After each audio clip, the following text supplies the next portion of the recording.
1400 سال پیش. برو تو عربستان، شما نمیدونی مرد یعنی چی، زن یعنی چی. اصلا درک صحیح از این ندارید. مطمئن و یقین میگم اصلا نمیدونید که اصلا زن اینی که ما الان فکر میکنیم نبوده. اصلا 1% هم شباهت نداشته. کلن یه کالا بوده. طرف میگفت چند تا بچه داری، تعداد پسراشو میگفت که آدم نیستن که اون کالاه.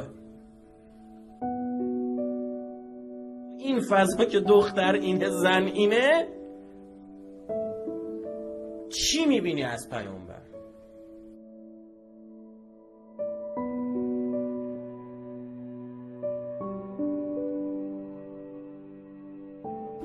رفتارهای عجیب از پیامبر نقل شده مورد حضرت هیچ کسی نقل نشده. هیچ کسی. برخوردهای آقا رسول الله با حضرت زهرا میکرد که اینا همه فهمیده بودن ایشون اصلا یه فرشته است اومده رو زمین.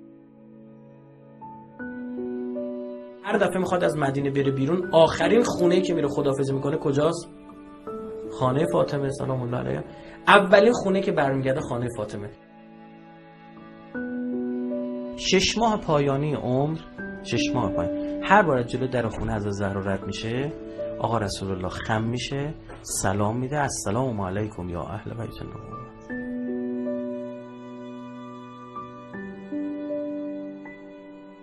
آیه مباهله چی میگه؟ بگو ما زنامونو میاریم، شما هم زناتونو بیارید، ما پسرامونو میاریم، شما هم پسراتون، ما خودمونو میاریم، نفسمونو میاریم، شما هم نفستون میارید. درست شد؟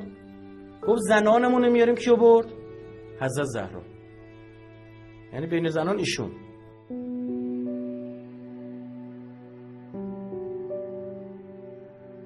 این همه زن جامعه اسلامی داشت که تعداد زنان مردان بیشتر بوده.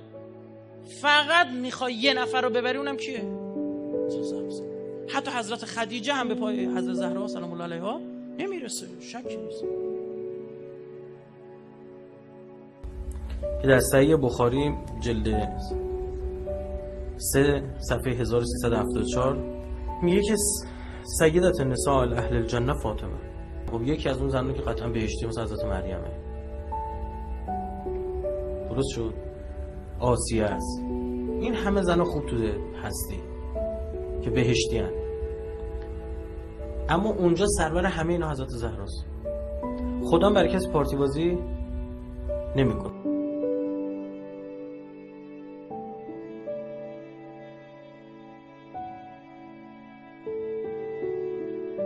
دوستی وهابی برمیگره یه جمله میگه من اینو فهمیدم وقتی اینو میذارم کنار هم دیگه که او آقا پاره تن پیغمبره یعنی چی؟ جزئی از وجود پیغمبره یعنی چی؟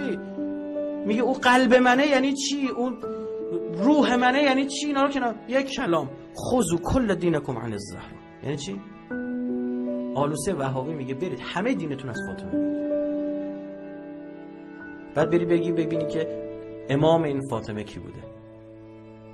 ها؟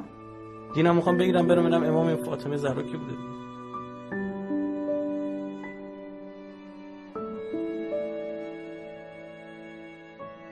خدا با رضایت توی فاطمه راضی میشه، با غضب توی فاطمه غضب میکنه. یعنی چی؟